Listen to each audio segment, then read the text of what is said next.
They sent 47,000 ships to conquer a primitive species. Their plan had a flaw. Perfection, High Arbiter Calyx declared, his voice a series of resonant, crystalline chimes that echoed through the colossal chamber. Observe, Swarmlord. The final calculation of an inevitable outcome. The primitives on Sol 3 will be cleansed with mathematical purity. He glided across the polished obsidian floor of the Aegis, his multifaceted body catching and refracting the cold, white light from the holographic displays that hovered in the air like captive stars. The war room was his sanctuary, a perfect sphere where the chaos of the galaxy was distilled into neat, predictable data streams. Here, within these walls of flawless crystal and silent, humming machinery, the universe bent to the hegemony's will. Star charts depicting spiral arms and nebulae spun in silent, elegant orbits, while tactical projections showed the 47,000 warships of the combined fleets moving in flawless geometric patterns. Every ship, every trajectory, every energy signature was a note in a symphony of conquest, and Calyx was its proud conductor. His counterpart, Swarmlord Primary, remained motionless at the central console. It was a creature of chitin and purpose, a stark contrast to Calyx's crystalline grace. Its multifaceted eyes, 1,000 black lenses, processed the incoming data without emotion or distraction. Its mandibles clicked softly, a dry, percussive rhythm against the Arbiter's melodic pronouncements. Analysis confirms a 99.87% probability of total planetary subjugation within 72 standard cycles, the Swarmlord stated, its voice a synthesized chorus of 1,000,000 identical minds. The universal translator rendered it as a flat, emotionless monotone. Their defenses are chaotic, their technology rudimentary. They still rely on controlled chemical explosions for projectile weapons. It is inefficient. Calyx made a gesture of elegant dismissal, his crystalline fingers tracing a pattern in the air.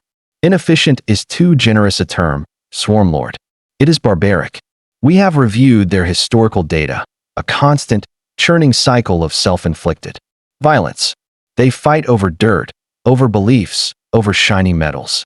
Their biology is a disgusting slurry of fluids and fragile tissues, prone to disease and irrational emotional states. They are a stain upon the fabric of reality, a discordant note in the grand celestial harmony. For Calyx, this was not merely a military conquest. It was an act of aesthetic purification. The gilded hegemony did not conquer, it perfected. It brought the sublime order of the crystal to the messy, organic chaos of lesser species. These humans, with their illogical borders, their competing ideologies, and their soft, vulnerable bodies, were the epitome of everything the hegemony found distasteful. Operation Sundering would be a mercy, replacing their flawed existence with the clean, beautiful silence of absolute order. Their resource value is calculated at 4.7 on the Standard Index. The Swarmlord continued, its logic unconcerned with aesthetics. The biomass will be useful for nutrient-based production. The planetary core contains significant heavy metal deposits suitable for swarm expansion. The primitives themselves are a non-viable resource and are to be purged. Purged, cleansed, erased. Calyx chimed, correcting the creature's crude terminology. We will not simply kill them. We will remove the error they represent. Their cities of mismatched angles and chaotic design will be replaced by crystalline spires that resonate with the music of the spheres. Their noisy, emotional broadcasts will be replaced by the pure hum of our energy conduits. It will be a work of art. The High Arbiter paused before a grand display showing the target world, a swirling marble of blue, white, and green. He found its lack of symmetry offensive. Tell me again of their defensive capabilities. I find their desperation amusing. Their primary defense consists of a network of orbital platforms armed with kinetic launchers and primitive laser systems. The Swarmlord recited. The platforms are not interconnected and lack coordinated targeting protocols. Ground-based defenses consist of silo-launch projectiles with chemical warheads, ineffective against our shielding. Their naval vessels are confined to their oceans and are irrelevant. Their atmospheric craft are fragile and slow. Their ground forces are disorganized, split into competing factions they call nations. Calyx let out a sound like the shattering of 1,000 tiny icicles, the hegemony equivalent of a condescending laugh. They fight amongst themselves even as we approach to grant them the gift of unity through oblivion. How utterly, predictably, primitive. It is almost a shame to erase something so perfectly pathetic. The Swarmlord Primary did not respond. Shame was not a variable in its calculations. There was only the objective, the subjugation of Sol 3 and the acquisition of its resources. The humans were a problem to be solved, an equation to be balanced. The method was irrelevant. Only the final sum mattered. Calyx turned his gaze back to the main display, where the icon of their immense fleet was beginning its final, inexorable approach. He felt a sense of profound calm, the deep satisfaction of an artist about to place the final, perfect brushstroke on a masterpiece. Soon, the chaos would be gone. Soon, there would be only order, purity, and the beautiful, silent perfection of the crystal. It was in the midst of Calyx's self-satisfied reverie that the universe decided to stop making sense. There was no flash of light, no tear in the fabric of space, no hum of a teleportation matrix. One moment, the space before the central console was empty. The next, it was occupied. A bipedal figure stood there, clad in a simple, dark green uniform devoid of any crystalline adornment or chitinous plating. In one of its two hands, it held a plain white ceramic mug from which a wisp of steam gently curled.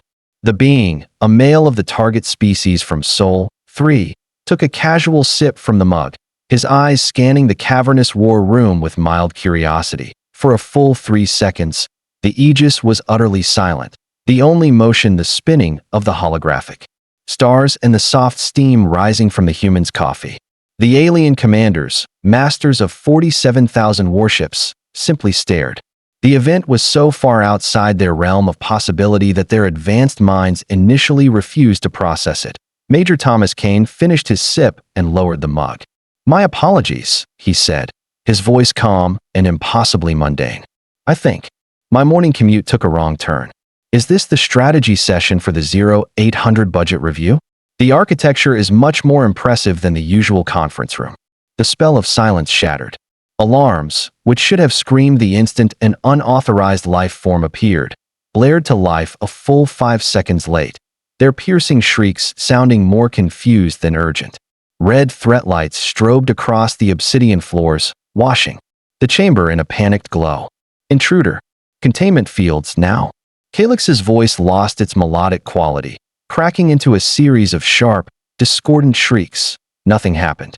The containment fields, designed to trap rogue energy signatures or unauthorized physical matter, failed to activate. Their indicators on the main console pulsed with a series of error messages. Swarmlord Primary began to chitter, a rapid, frantic sound like a million tiny gears grinding against each other. Its logical processes were caught in a feedback loop. Data point: a soft-skinned primitive has appeared within the most secure location in the known galaxy. Contradiction: this is impossible. Conclusion: error, error, error. How? Calyx glided forward, his crystalline form pulsing with agitated light. "How did you get here?" "This chamber is shielded by 17 layers of quantum phase defense. It is anchored against dimensional transit. It is a fortress of absolute reality." Major Kane looked at the High Arbiter with an expression of polite interest, as if a local had just asked him for directions. He took another thoughtful sip of his coffee before replying. "Walked," he said simply. "The quantum phase shielding is a nice touch, a very elegant solution to the dimensional stability problem. But it has a slight resonance flaw if you approach it from the right probability vector. Causes a cascade failure in the initiation coils. You might want to get your engineers to look at that." The alarms cut out as abruptly as they had begun, plunging the war room back into a heavy, ringing silence. Kane's words hung in the air, more devastating than any weapon.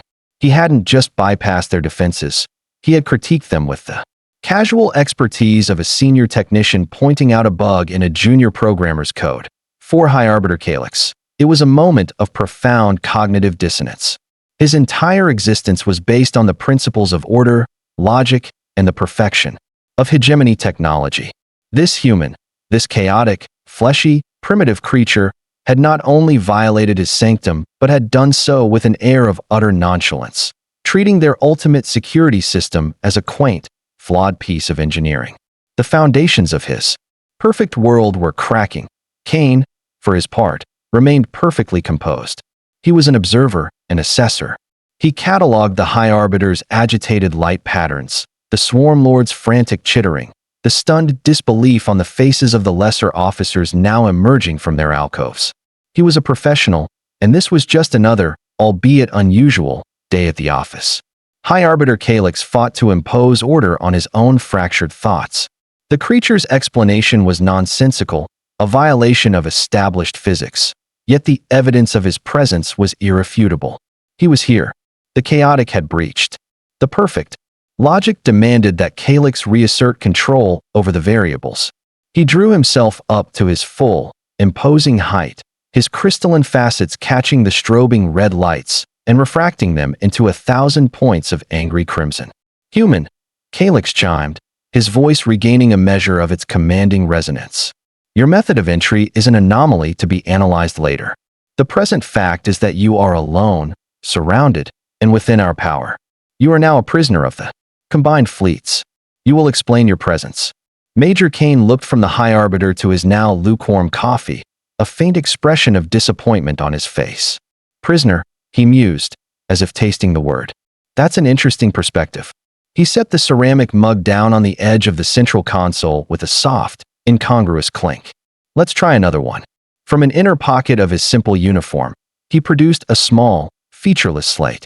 It was a thin rectangle of matte black material, utterly unremarkable. Compared to the glowing, multifaceted control surfaces of the Aegis, it looked like a child's toy.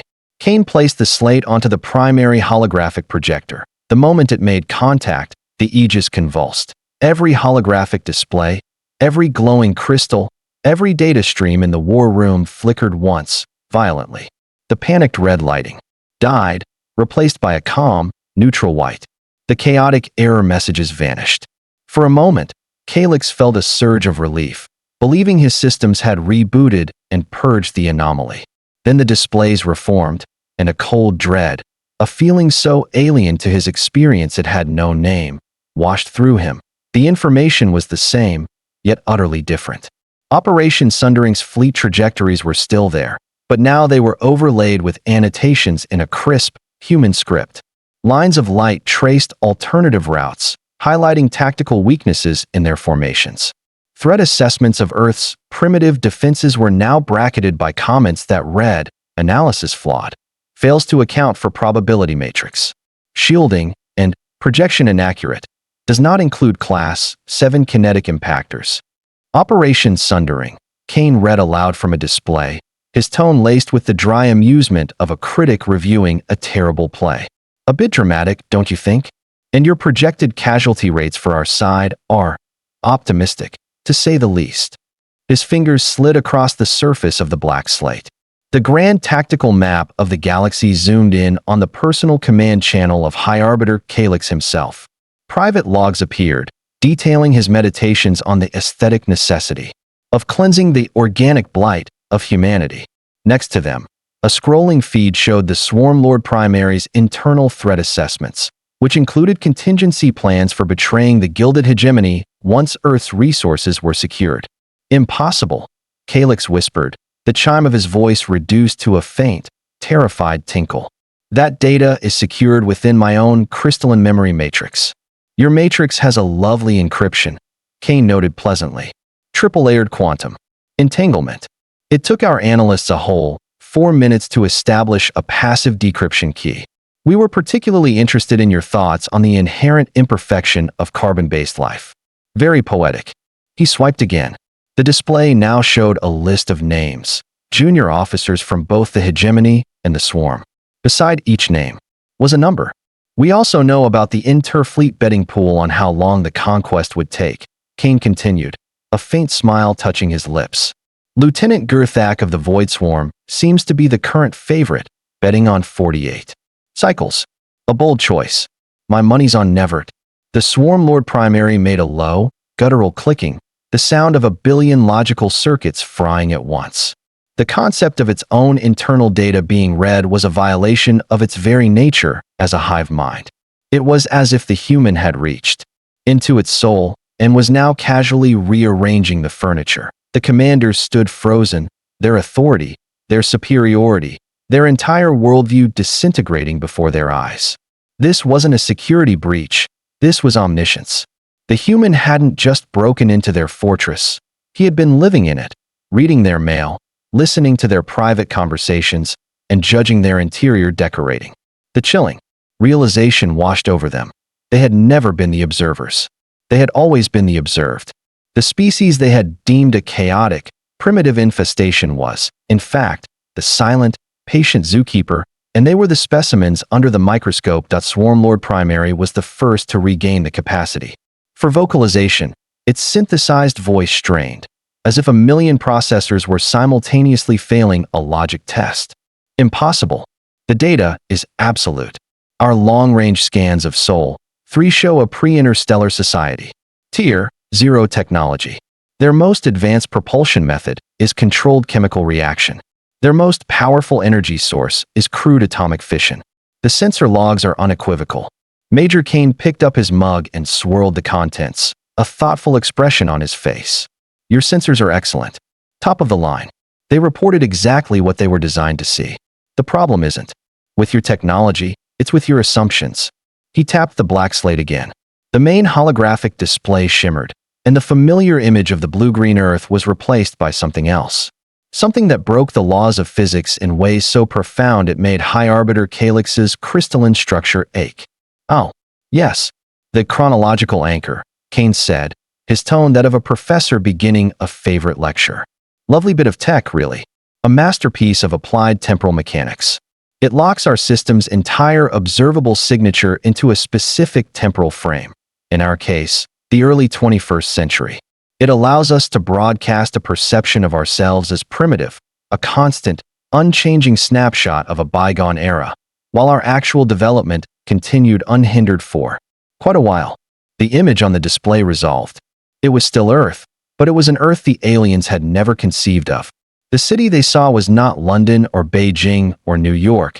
It was a metropolis woven into the very fabric of space-time.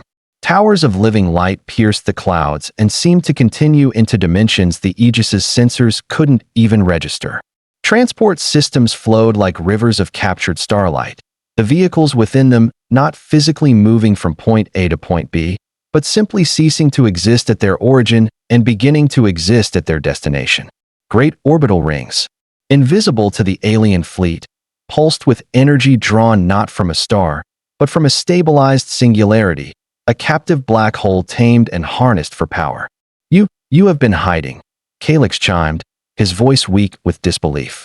The concept was so far beyond simple stealth technology that it bordered on theological. Hiding implies fear, Kane corrected gently. We prefer the term observing. It was a deliberate, long-term strategic decision. We called it the Great Deception. The display shifted, showing ancient human history, but from a new perspective. It showed the first human tribes looking to the stars, not with primitive wonder, but with calculated analysis. It showed them detecting the faint, ancient energy signatures of the galactic community. When we first became aware of the galaxy at large, Kane explained, we saw a pattern. A great filter, but not one of cosmic rarity. It was political. Young, ambitious species would rise, develop spaceflight, and announce themselves. And shortly after, they would be managed, contained by older, established powers like the gilded hegemony, judged, restricted, and either assimilated or culled if they were deemed a future threat. You were about to do the same to us. He gestured to the invasion plans still faintly visible on a secondary screen. We saw this game and made a simple choice. We chose not to play. Not until we understood the rules better than the players themselves. The alien commanders stared, transfixed by the impossible truth. This wasn't a trick. This was a strategy so vast, so patient, that it was almost incomprehensible. They had been planning to swat an ant, only to discover the ant was a disguise for a sleeping giant that had been watching them for millennia. Their entire history, their rise to power, their conquests, All of it had been silently observed and analyzed by a species they never even knew existed in a meaningful way. So we anchored our system in a time of chaotic, emerging technology. Kane continued. A perfect disguise. No one pays much attention to a noisy, self-obsessed, pre-interstellar world. It allowed us to listen, to learn from your science, your art, your philosophy, and your military doctrines. We learn how you fight. We learn how you think. We learn what you value and, more importantly, what you fear. The weight of Kane's words settled into the chamber. It was the terror of the unknown made manifest. The primitives from Sol 3 were not primitives at all. They were ancient, patient, and terrifyingly intelligent. They had not been walking into a conquest. They had been stumbling into a final exam they didn't even know they were taking, and they had failed spectacularly. High Arbiter Calyx struggled to anchor his consciousness. The revelations were coming too fast, each one eroding a pillar of his reality. But one pillar remained, the ultimate truth of the physical universe, overwhelming force. His crystalline form shimmered, trying to regain a semblance of authority. Your deception is impressive, he chimed, his tone thin and brittle. A strategy of patience worthy of analysis. But it is irrelevant now. We still command 47,000 warships. You are one being. Your world is one world. You cannot stand against our numbers. The mathematics of power are absolute. Major Kane gave a sympathetic nod, as if acknowledging a point well made in a debate that had already been lost. You're right. Numbers are important, which is why we've been a little concerned about your navigation. He gestured with his coffee mug toward the grand tactical display. You seem to have parked some of your ships a bit too close to ours.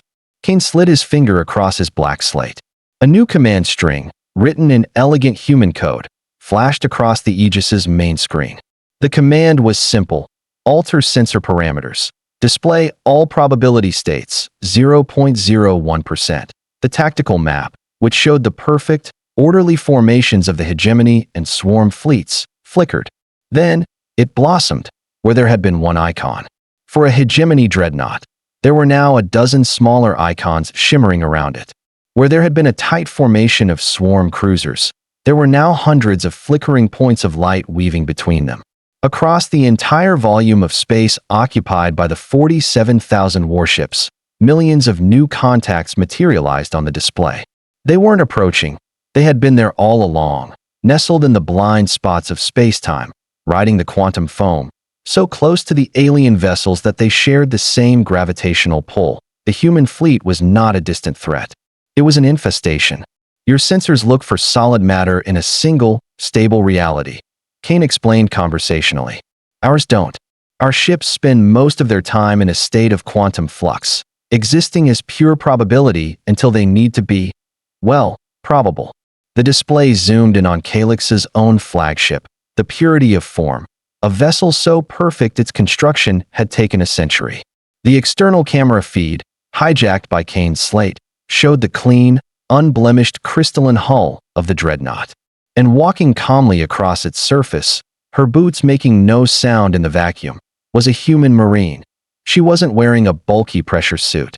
Her attire was a sleek, form-fitting black material that seemed to drink the light of distant stars.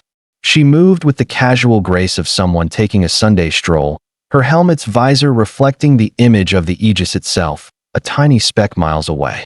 The marine stopped, knelt, and ran a gloved hand over the hull of Calyx's ship, as if checking for dust.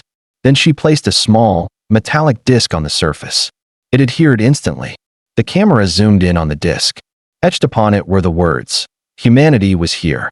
Please keep off the grass." Calyx made a sound like a star collapsing, a harmonic shriek of pure, unadulterated violation. It was a sound of desecration. That ship was his sanctum, the embodiment of hegemony perfection, and this soft-skinned primate was treating it like a public park. The feed switched to the command ship of Swarmlord Primary. Another human. Marine was casually leaning against one of the swarm's primary weapon emplacements, appearing to be reading something on a personal data slate, while occasionally looking up to enjoy the view. Within the Aegis, Swarmlord Primary began to broadcast a silent, frantic signal across its entire hive network. It was a cascade of pure information terror. Unknown variable. Unquantifiable threat. Perimeter breached. Perimeter does not exist. All is known. We are blind. The billion drones of the Void Swarm received the message, and for the first time in their collective existence, they felt the cold, alien touch of fear. Your fleet isn't an invasion force, Kane said, his voice dropping, losing its casual edge and taking on the quiet weight of absolute power. It's a hostage. It has been since the moment you entered this system. The alien commanders stared at the tactical display, which now looked less like a battle plan and more like a diagram of a virus completely infesting a host organism. Every ship they commanded, every crew member, every weapon, was within point-blank range of a human vessel they couldn't see, couldn't detect, and couldn't fight. Their armada was a museum exhibit, and the humans were the silent, unseen patrons, walking among the displays at their leisure. The mathematical purity Calyx had so admired had been a fiction. The true equation was simple. Their force, no matter how large, was zero. Their power was an illusion. They were not the hunters. They had been the prey all along, and they hadn't even known the hunt was on. It was the Swarm Lord Primary who broke the horrified silence, its synthesized voice ragged with the static of internal conflict. Warning. A rogue element of the Vanguard Skep is proceeding with the primary attack vector. Hive command integrity is compromised. I cannot stop them. A cluster of red icons on the tactical map detached from the main swarm fleet and accelerated toward Earth. It was a splinter faction, a submind driven by pure, ingrained aggression, unable to process the logic of their new vulnerability. It had received the order to attack, and in its rigid, insectoid mind, that order must be carried out, regardless of the new, terrifying context. High Arbiter Calyx watched the icons with a sense of weary finality. He knew what this meant. A demonstration was coming, one that would remove the last, lingering vestiges of hope. Major Kane sighed, a soft exhalation of breath that seemed unnaturally loud in the tense chamber. He took a sip of his coffee, which had now gone completely cold, and looked almost disappointed. A shame, he said, more to himself than to the others. We were really hoping to resolve this without any property damage.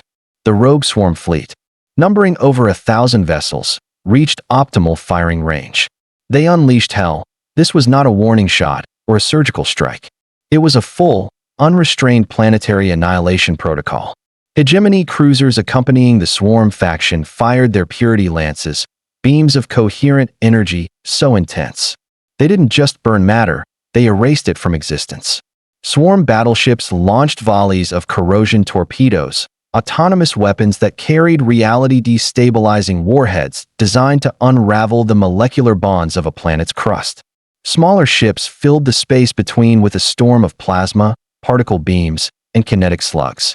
It was a wave of pure destructive intent, enough energy to shatter a continent, boil an ocean, and scour a world of all life. The commanders in the Aegis watched the barrage cross the void, a terrible, beautiful wave of power that had brought 50 civilizations to their knees.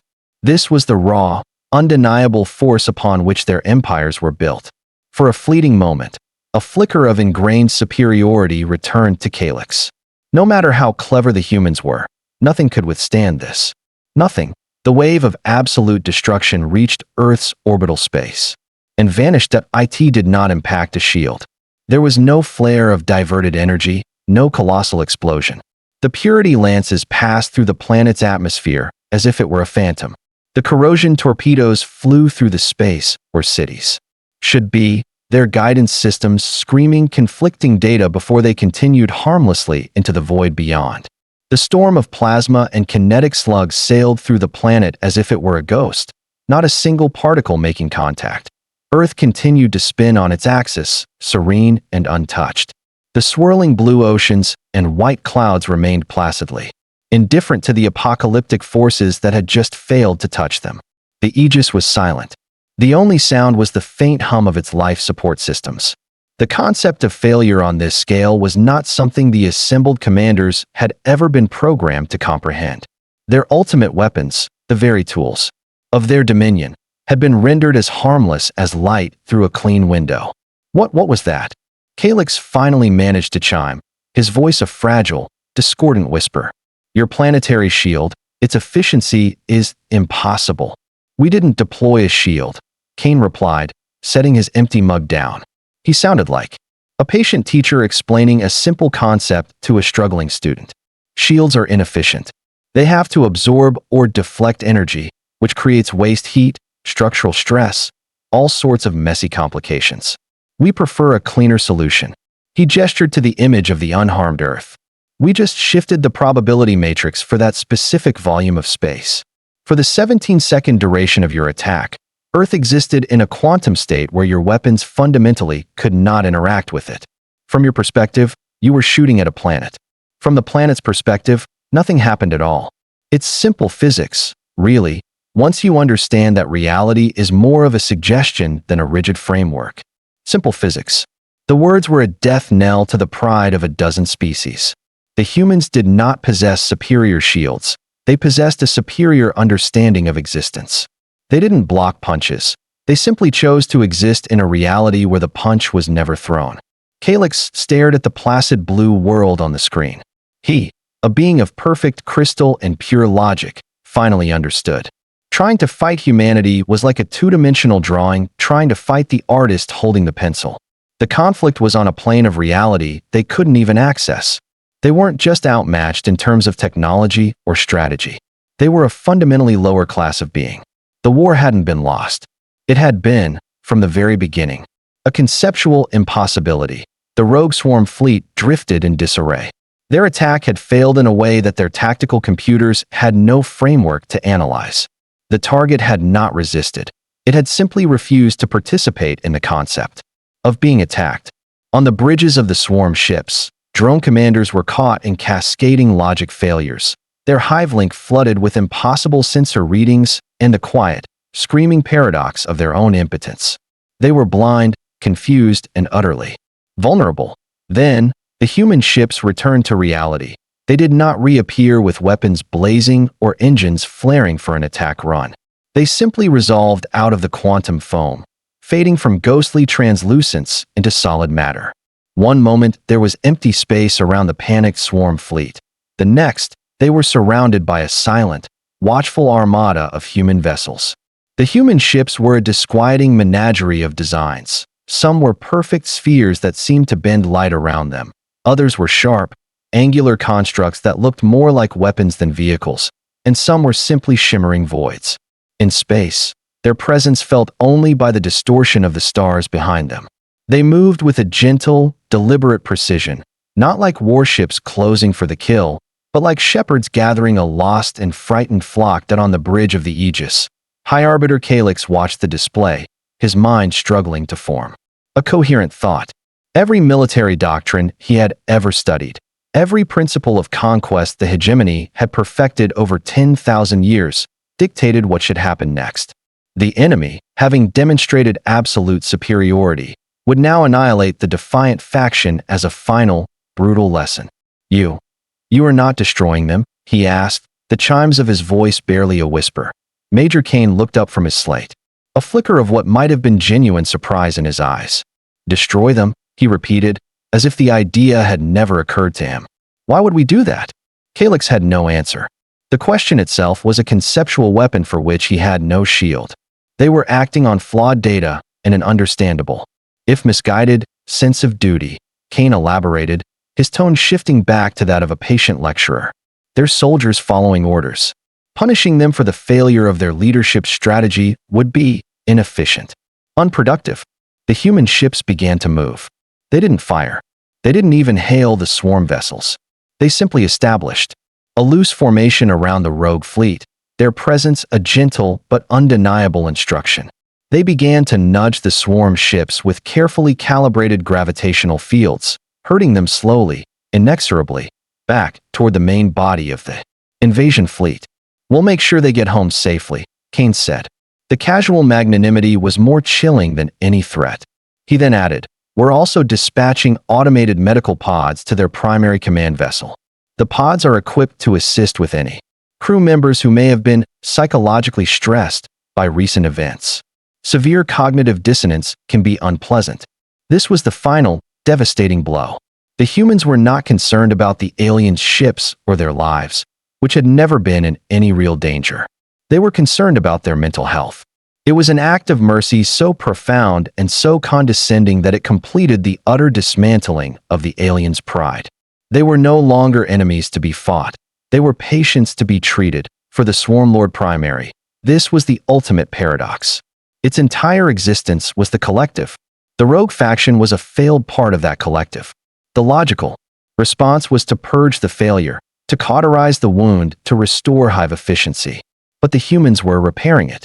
They were treating the swarm's failure not as a threat, but as a problem to be solved with compassion. This was a form of warfare that transcended violence and entered the realm of philosophy. The swarm had no defense against it. Kane's slate chimed softly. He glanced at it, and a genuine smile touched his lips for the first time. "Ah, excellent," he said. "Ambassador Sharma has arrived at the Galactic Council. Right on schedule." The announcement landed in the silent war room with the force of a final judgment. This entire encounter, the impossible arrival, the revelation of omniscience, the demonstration of absolute power, and the final, unnerving act of mercy, had not been the main event. It had been a prelude, a carefully managed, precisely timed opening act to a much larger play, one that was just now beginning on the galactic stage. The military lesson was over. The diplomatic lesson was about to begin. The grand display in the Aegis shifted. The view of the cowed swarm fleet was replaced by a new scene. The ornate, hallowed interior of the Galactic Council chambers on Centauri Prime. It was an ancient place, a tiered amphitheater of polished star metal and floating delegate pods, where the fate of the galaxy had been decided for millennia. Representatives from hundreds of species were present, their debate over some minor trade dispute abruptly silenced by the impossible appearance of a human woman in the central delegate's chair, a seat that had been empty for centuries. Ambassador Anya Sharma looked as if she belonged there. Dressed in a simple, dark blue diplomatic suit, her silver-streaked hair tied back neatly, she projected an aura of serene competence. She was reviewing a data slate, seemingly unbothered by the fact that she had just materialized within the most heavily guarded political chamber in the cosmos. The council speaker, a venerable Muron whose gelatinous form pulsed with agitated light, was the first to find its voice. "This session is closed. Your presence is a violation of every law." Ambassador Sharma looked up from her slate and offered a warm, disarming smile. "My apologies for the unannounced arrival, Mr. Speaker." The official channel seemed unresponsive. "I am Ambassador Anya Sharma, representing the United Earth government. I believe it is time we had a formal introduction." The chamber erupted into a cacophony of panicked questions and accusations. Security alerts flared, but just as in the Aegis, they flickered and died, unable to target the ambassador. "Deception!" shrieked a delegate from the Pharion Conclave, a species known for its paranoia. "You have infiltrated our most sacred institutions. This is an act of war." "On the contrary," Sharma replied, her voice cutting through the noise with calm authority. "This is an act of peace. We have been your silent neighbors for centuries. We chose not to interfere, but to learn, to understand the complex tapestry of cultures and laws you have woven. We did this not to exploit your weaknesses, but to ensure that when this day came, we could approach you not as conquerors, but as equals." She stood, and the simple act commanded the attention of the entire chamber. "For generations, you have operated under the assumption that you were the galaxy's preeminent powers. We allowed this assumption to persist because it provided a stable environment for us to study. But your recent decision to attack our world, based on fear and incomplete data, has forced our hand. The time for silent observation is over. You admit your deception, then," the Pharion delegate pressed. "You have spied on us, stolen our secrets." "Yes," Sharma acknowledged without hesitation, and the frank admission stunned the council into silence. We have read your most secure transmissions. We have studied your most advanced technologies. We know the location of every hidden military base, every secret treaty, every skeleton in every government's closet. For 2 centuries, we have held a strategic advantage so absolute that we could have dismantled your civilizations without firing a single shot." She paused, letting the terrifying weight of her words sink in. The delegates looked at one another, a new, dawning horror in their eyes. They were not just facing a powerful species, They were facing a species that knew everything. And now, Sharma continued, her voice softening, we are giving it all back. She touched her data slate. On the main display of the council chamber, a complex web of code began to appear. It was a live feed of humanity's access into the galactic networks. Before the delegates' astonished eyes, human-made backdoors began to seal themselves. Encryption keys they never knew were compromised were deleted. Passive surveillance programs that had been running for decades simply vanished. Line by line, humanity was methodically and verifiably erasing its greatest strategic advantage. Trust must begin somewhere, Ambassador Sharma said, her voice echoing in the now silent chamber. Let it begin here. We are severing our access. Your networks, your communications, your secrets, they are your own once more. We do this not as a concession, but as a gift. It is the first gesture in what we hope will be a long and fruitful partnership. The council was paralyzed. Their top cryptographers and network security analysts, monitoring the event from their home worlds, began sending frantic, disbelieving messages. The human withdrawal was real. The back doors were closing. The access was gone. It was a move so contrary to every known principle of power politics that it defied analysis. Who gains total information dominance and then simply hands it back? No conqueror would do this. No enemy would willingly sacrifice their ultimate weapon. The act was so profoundly irrational by their standards that it could only be interpreted as one thing: a sincere, almost unimaginable gesture of good faith.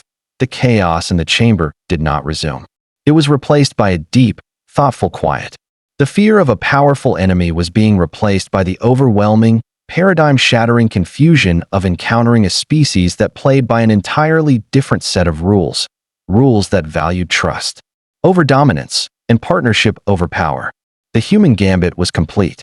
They had held all the cards, shown their hand, and then willingly reshuffled the deck so everyone could play a new game together. In the silent war room, the alien commanders watched the feed from the Galactic Council. They saw Ambassador Sharma's audacious gambit play out, a move of such profound strategic grace that it made their own meticulously planned invasion seem like a child's clumsy tantrum. They had come with fleets to demand submission. She had come with an open hand to offer trust. The contrast was absolute, the intellectual defeat total. Major Kane let the silence stretch, allowing them to fully process the new reality. Their fear of humanity's power was now being eclipsed by a much more complex and unsettling emotion: awe at their philosophy. Finally, Kane cleared his throat, and every eye in the room snapped to him. His tone was no longer that of a lecturer or a critic. It was quiet, direct, and sincere. The war you planned is over before it began, he stated, not as a boast, but as a simple fact. What comes next is up to you. You have a choice. You can retreat into fear and suspicion, build higher walls, and spend the next 1,000 years dreading the shadows, wondering what else we know. Or you can join us in building something new. He turned first to the Swarm Lord Primary, addressing the hive mind with a logician's precision. Swarm Lord, your purpose is the expansion and optimization of your collective. Conquest is a high-cost, low-yield method for resource acquisition. It requires massive energy expenditure, creates instability, and the net return on investment is poor, especially when facing a technologically superior opponent. A partnership, however, is a low-cost, high-yield strategy. We can offer you energy solutions that would solve your resource needs for the next 10 millennia. We can offer you biological data that will optimize your nutrient cycles and increase drone efficiency by orders of magnitude. Cooperation is the most logical, efficient path to achieving your primary directive. The numbers are undeniable. The Swarm Lord Primary's mandibles clicked slowly as its distributed mind processed this. The human was correct. The probabilities had shifted. Continued hostility was illogical. Partnership was optimal. After a moment of silent calculation, it broadcast a simple, text-only message on the main screen. Proposal logically sound. Awaiting further parameters, Kane gave a slight nod, then turned his attention to High Arbiter Calyx. His approach shifted entirely. He was no longer a logician, but a peer addressing an artist. High Arbiter, Kane began, his voice softer. Your people seek perfection. You see it in the purity of crystal, in the elegance of mathematics, in the flawless execution of a plan. We understand that. But you have been looking at an incomplete canvas. He gestured to the displays. You see our organic biology as a flaw, a messy chaos to be cleansed. But you haven't seen the complex mathematics of our DNA, a code more intricate than any crystal lattice. You see our chaotic history as a weakness, but you haven't seen the art, the music, the philosophy born from that struggle. Symphonies of emotion more complex and beautiful than the silent harmony of your spires. Calyx's crystalline form, pulsed with uncertain colors. Cain was not just speaking to him. He was seeing him, understanding the core of his entire culture's philosophy. We have much to learn from you, Cain continued. The stability of your crystalline structures could teach us how to build on a cosmic scale. Your understanding of resonance could unlock new forms of communication. And we have much to offer. Imagine what we could create together. Cities that are both perfectly ordered and vibrantly alive. Technologies that are both flawlessly efficient and aesthetically beautiful. A synthesis of your purity and our passion. Cain extended his hand, palm open, a gesture Calyx now understood was one of peace and invitation. Perfection isn't about eliminating flaws, Arbiter. It's about integrating different, complex elements into a more beautiful, more resilient whole. I am formally inviting the Gilded Hegemony to join Earth in a joint scientific and cultural exchange. Help us understand your art, and let us show you ours. This was Calyx's moment of crisis. His entire being screamed that this was heresy. The organic was imperfect. Synthesis with chaos was corruption. His millennial-old doctrine demanded he reject this offer, retreat behind his perfect walls, and maintain the purity of his people, even in defeat. But the human's words resonated with a deeper truth.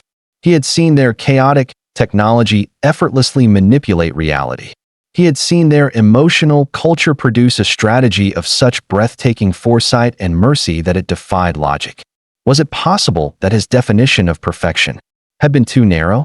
That in his search for purity, he had overlooked a greater, more complex form of beauty? He looked at the Swarm Lord's message on the screen, proposal logically sound. The pragmatists had already made their choice. He looked at the image of Ambassador Sharma, speaking with calm confidence to the assembled galaxy. He looked at Major Cain, who stood before him, not as a conqueror, but as an equal, offering a partnership that was both terrifying and intoxicatingly compelling. Slowly, deliberately, a new color began to pulse through Calyx's crystalline body. It was not a color of anger or fear, but a soft, iridescent hue that no one in the Aegis had ever seen him display before.